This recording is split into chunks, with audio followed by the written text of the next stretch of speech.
Say my name. I am awake. I am the danger. I am the one who knocks.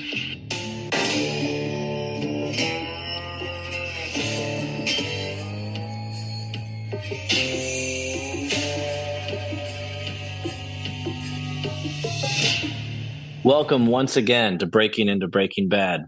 This is Clifford and Caleb Humphrey, and today we are discussing Season 4, Episode 6, Cornered.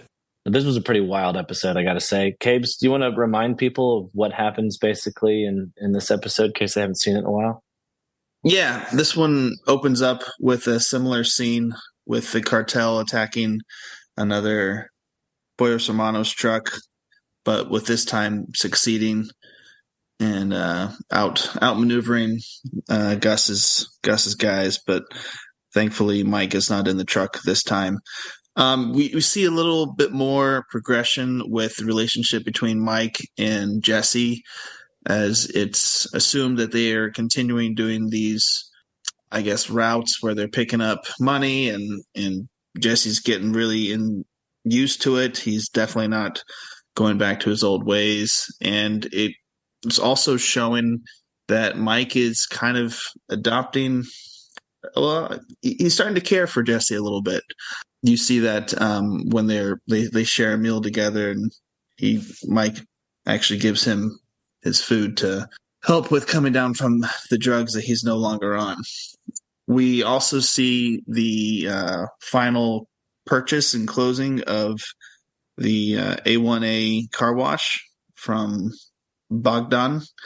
So Skyler and Walt own that one now. And we also see the culmination of Skyler putting two and two together from the last episode with the voicemail that Walt left, that Walt was indeed involved with the Gail Bedeker's death in some way or another, that he worked with him.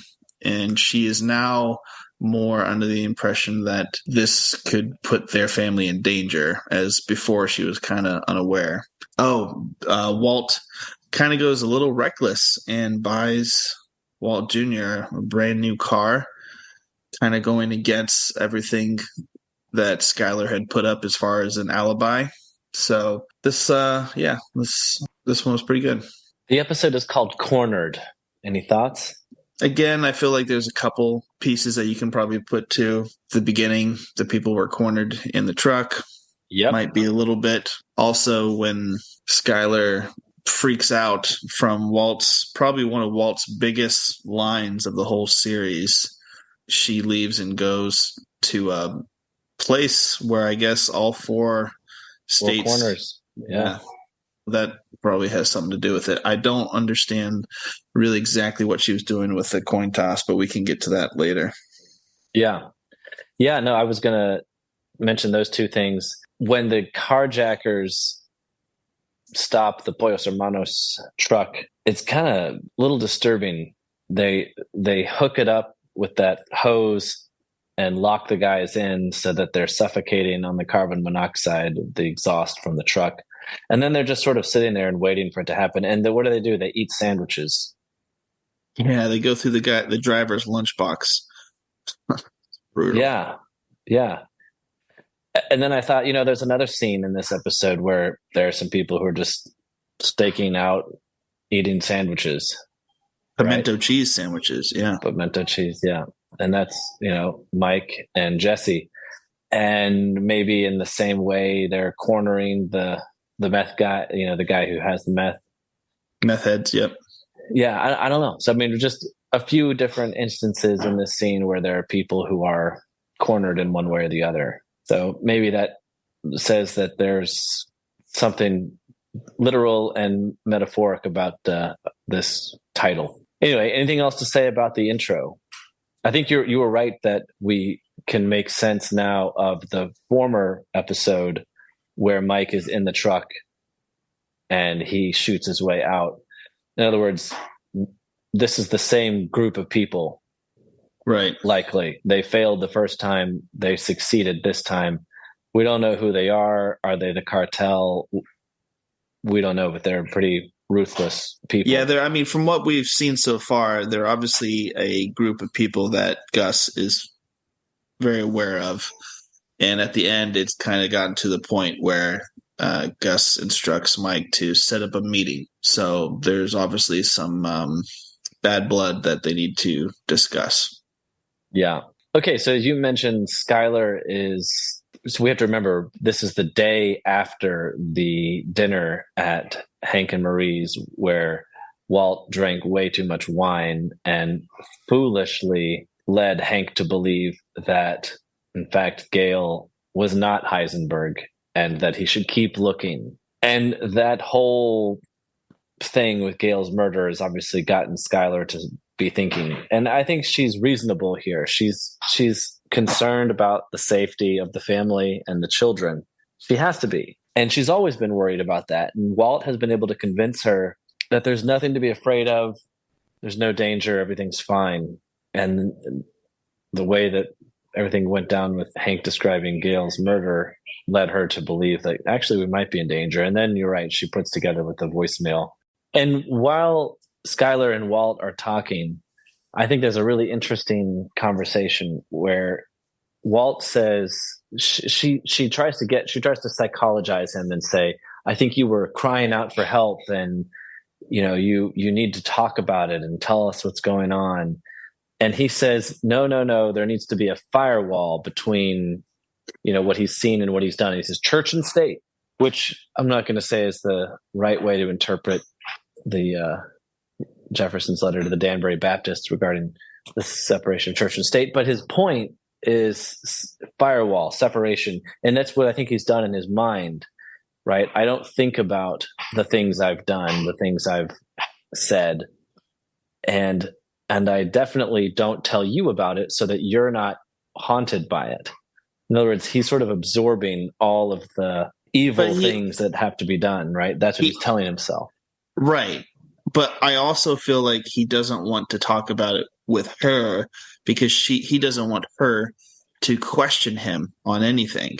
He just wants to do his thing. I don't want to have to talk to you about my business, period. Because and I think she even says a quote to him where you could tell it just really pisses him off because it hits directly at his ego. She says, you are not some hardened criminal.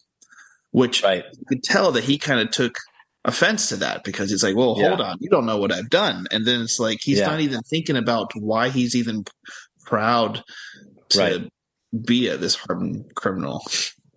Yeah, it reminds me of the poker scene, right? When Hank says to him, no offense, Walt, but what does he say? You wouldn't recognize a criminal if he was 2 feet in front of you or something like that. Yeah. And that look on Walt's face, that's just sort of like, you have no idea, I'll prove it to you. And so you're right. So Walt blows up at Skyler when she says that. I thought it was also kind of similar to, you said it really deflated his pride a lot. Mm-hmm. And when he says, you have no idea who you're talking to, it almost made me think of sort of that Jekyll and Hyde thing that you've mentioned before. Yes. She doesn't have any idea who she's talking to. She thinks she's talking to Walt. Turns out she's talking to Heisenberg. Yep. And he says in that moment, he says, I'm essential to a company that's large enough to be on the NASDAQ, right? And it made me think of Gretchen and Elliot in Gray Matter. He wants to think of himself as equal to them, as though his company, quote unquote, is equal to or greater than Gray Matter. And he's essential to it. He's super important. Yeah, he says the whole business goes belly up without me. Right. That's what he's wanted. He wanted to be that important. And I think, you're right. It's his pride that's really put him in this place now where he's admitting the only reason that he's that essential is it's not simply that he knows the chemistry. It's that he's willing to do evil with the chemistry because there's no one else. Like they said, like they're not going to find another Gale. Mm-hmm. Walt is it. And what is it? Is it because he's so knowledgeable of chemistry? No, it's because he's knowledgeable of chemistry and he's willing to do evil things And for that reason, he's dangerous. Valuable, right. Right. And so I think there's also something sort of masculine here, where in the past he's felt like he wasn't really valued as a man. The fact that he's dangerous has sort of upped his masculine value in a way. Mm-hmm. And so I think he is thinking in his own mind, if I'm dangerous, in other words, I'm willing to do evil things and cause other people massive harm. I'll poison people. I'll shoot people. That also, in his mind, I think tells him that he's also able to protect his family because he's dangerous to good people and to bad people. Right. But what he doesn't realize is that it's sort of eating away at him and corrupting him in a way. And Skyler sees it.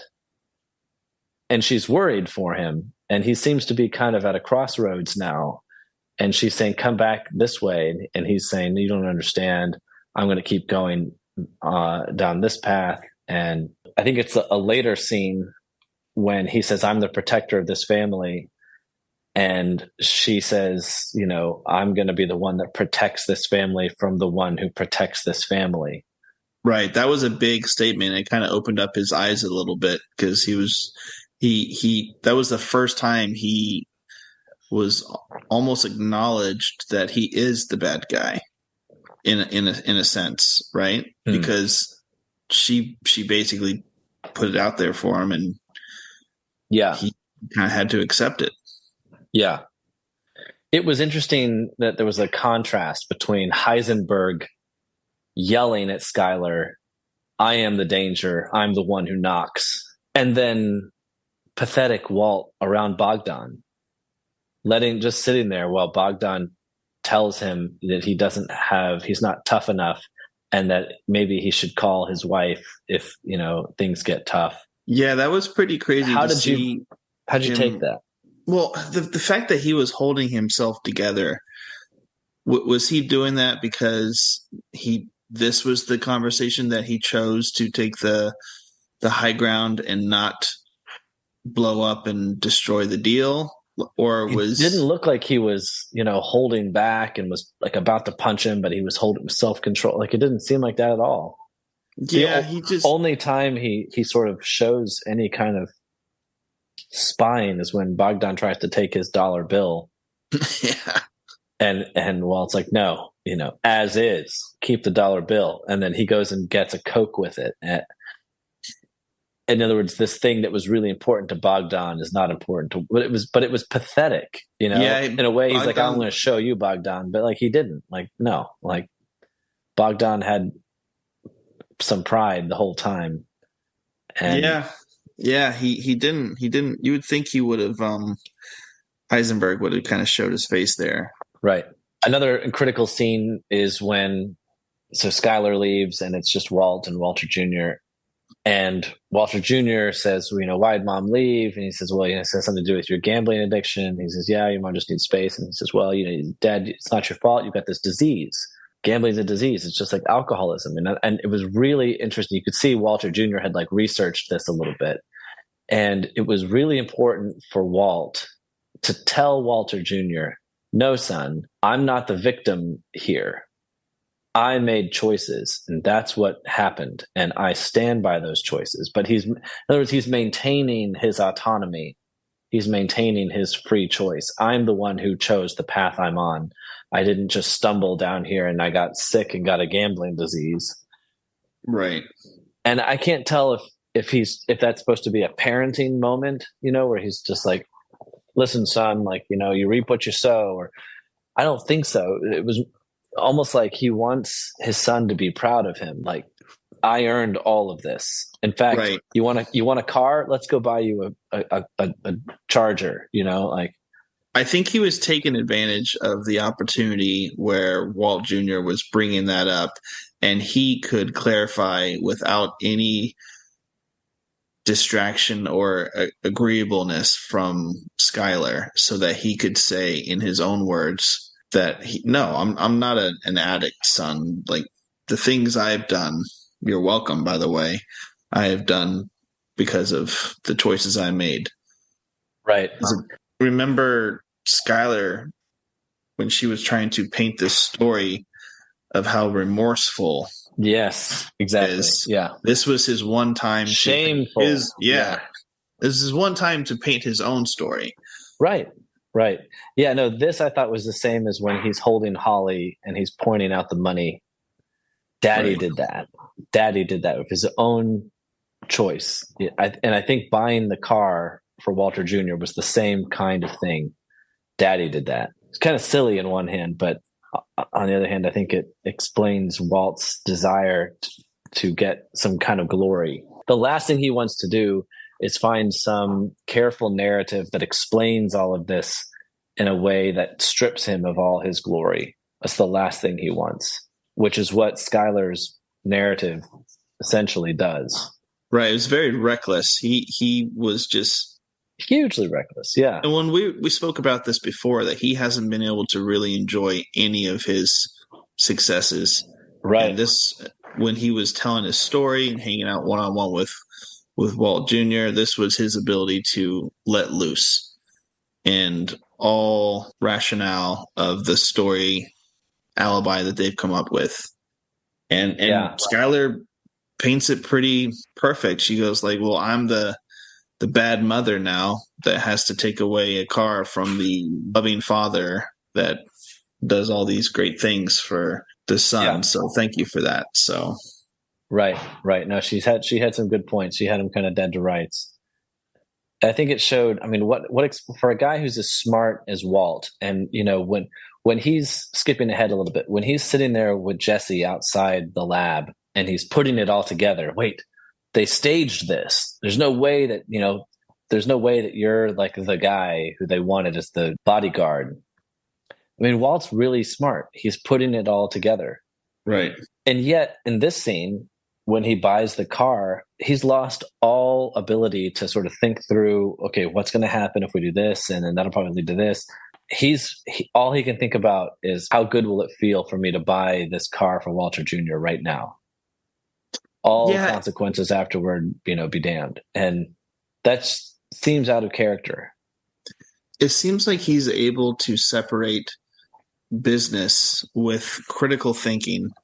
But when it comes to personal life, he almost doesn't treat it with the equal care and in critical thinking that he does there. Because when he's with Jesse doing their meth business, he's always trying to problem solve.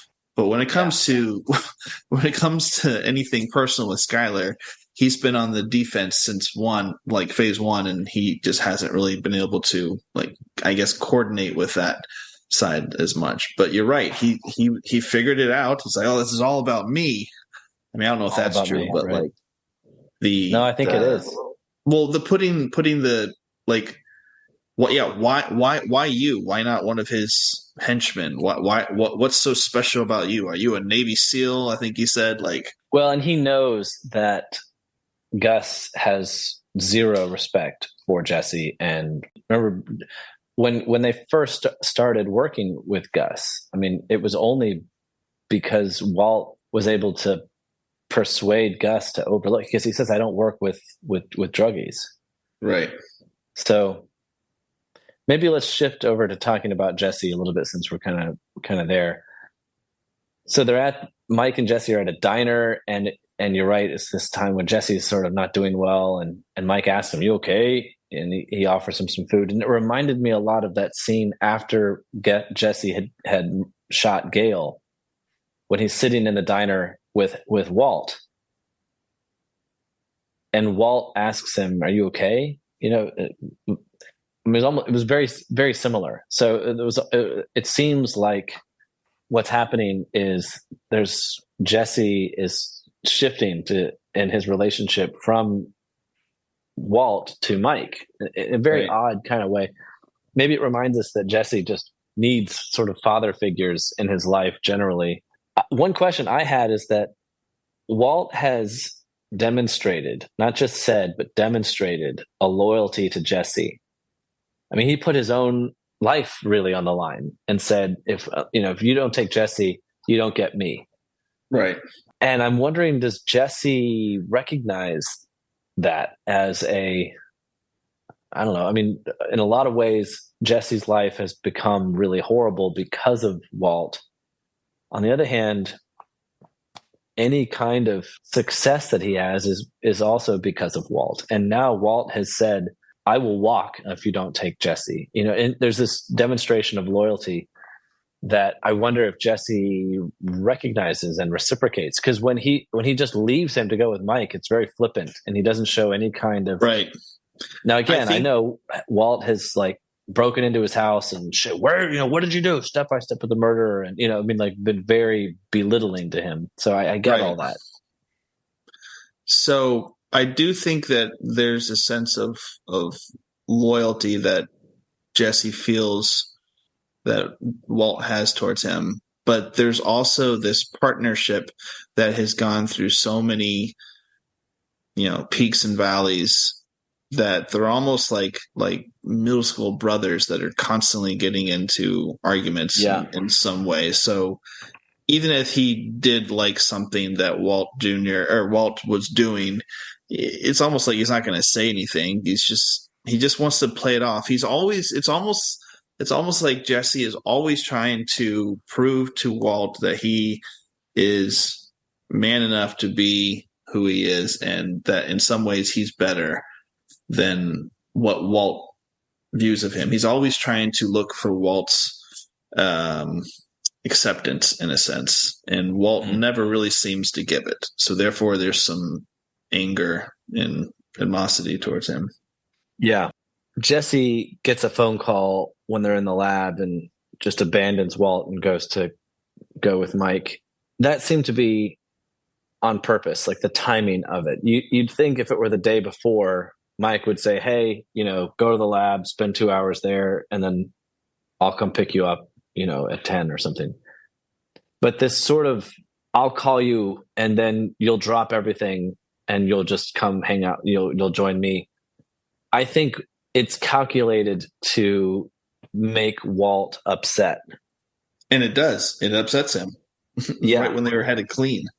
Right when they had to clean. Right? Critical moments, they were like, now's the time, pull them away. And what are they trying to do? I think they're trying to make Walt angry at Jesse and disrupt that relationship as much as possible, while at the same time moving Jesse in a relationship toward Mike. But Mike's not like, warm and fuzzy. He's not like embracing Jesse, although he does demonstrate a lot of patience with him, especially when they're doing that, watching that that meth house. And he just lets Jesse walk up there. I mean, lets Jesse, what I thought was really make a fool of himself. Now it ends up working out, but because he got lucky. Anyway, the point is, I think that Gus is trying to do a kind of 3D chess to disrupt the relationships between Jesse and Walt. And I think it's working. They don't really hang out. They don't seem to trust one another very much right now. Walt doesn't know, is Jesse, what's he doing, with Mike? Is he being naive and just being played? So if Gus really does it on purpose, I think it's a good move. We can talk about Skyler for a second, running, just leaving. Was it clear? Was she gone for more than a day and a night, or was she just gone in the morning and back that evening? Felt like it was back that evening, but could have been a day. Not sure. Depends on how far she had to drive to go to the Four Corners. Yeah. Right. Well, so she goes up there. First off, it's empty, which is kind of weird. It looks like it's like, I don't know, 4 p.m. or something. So why would it be empty? I think that's a pretty popular spot. At least there'd be some people there. There's no one there. And she gets out a coin and she tosses it a few times. First time it lands in Colorado, I think. Right. It always lands there. I think the last time it lands back in New Mexico. But you get the feeling like she was ready to go wherever it landed. Well, it landed in Colorado twice, and on the second time, she moved it with her foot to New Mexico. Oh, interesting. Huh. I missed that detail. It was almost like was she about to run away? Like, or Yeah, right. Well, she wants fate to decide for her.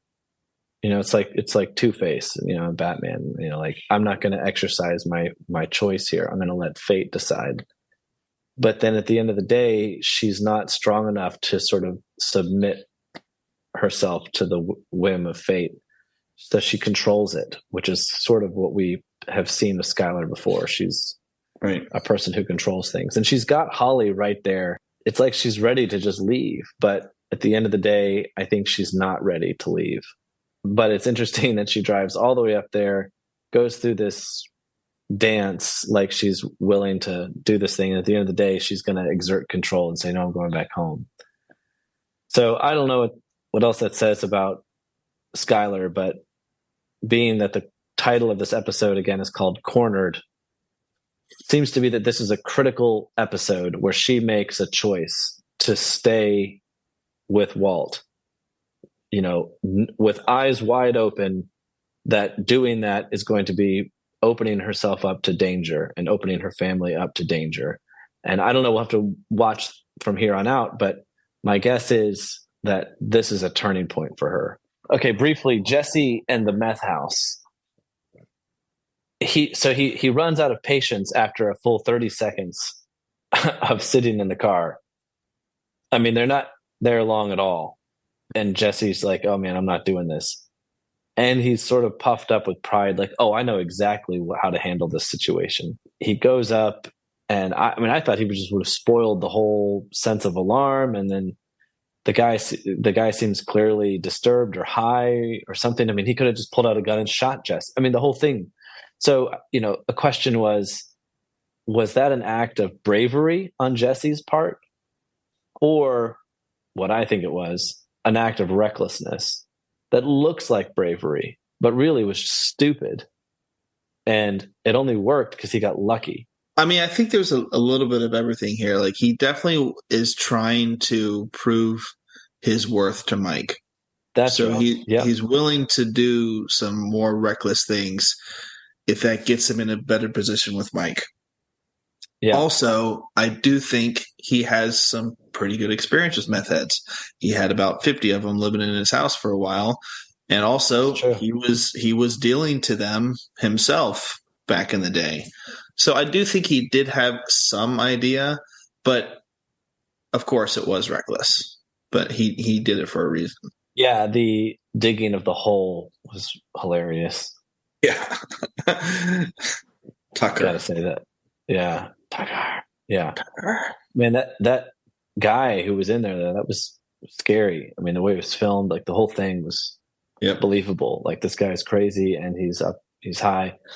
But the critical thing is that they find that the meth had a message on it. And so the people who hijacked the truck knew that they would track it down, that they would kill those people or disable them somehow and get the meth back and get the message.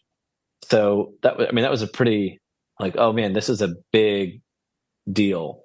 These aren't just some 2-bit people who figured out how to get some of their meth and sold it.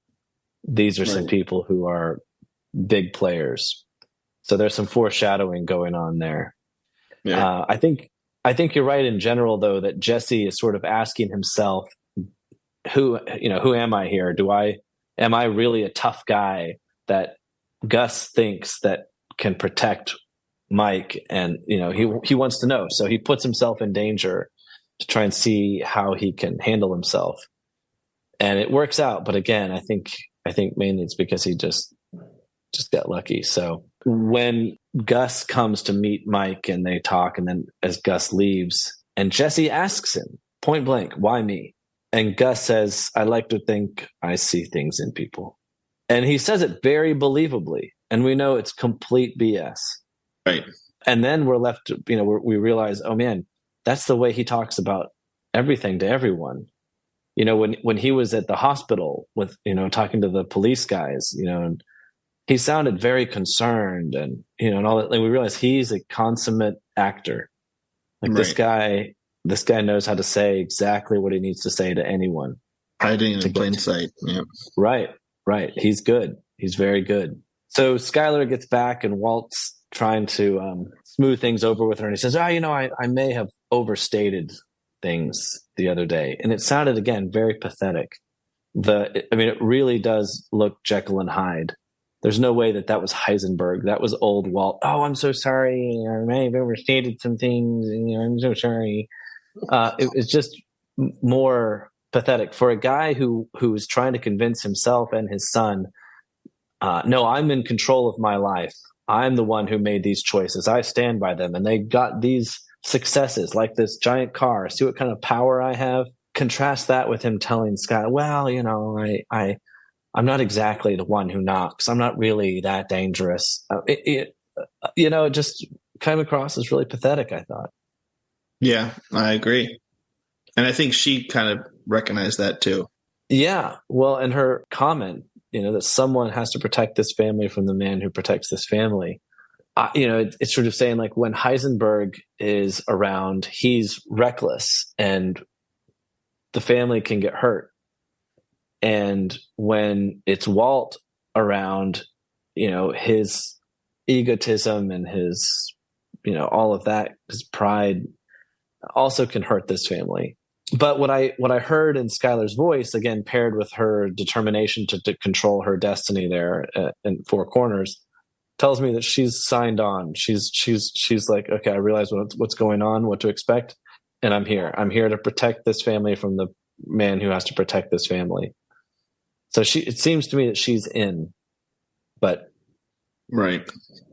We'll have to see what happens in the next episode. Well, thank you everyone for listening. If you enjoyed this episode, always like, share, and subscribe. You can find these episodes on Apple Podcast and YouTube, and always follow along and contact us. We'd love to hear from you on Twitter and Patreon, and that is at Breaking Into BB. We will see you next time as we break into another episode of Breaking Bad.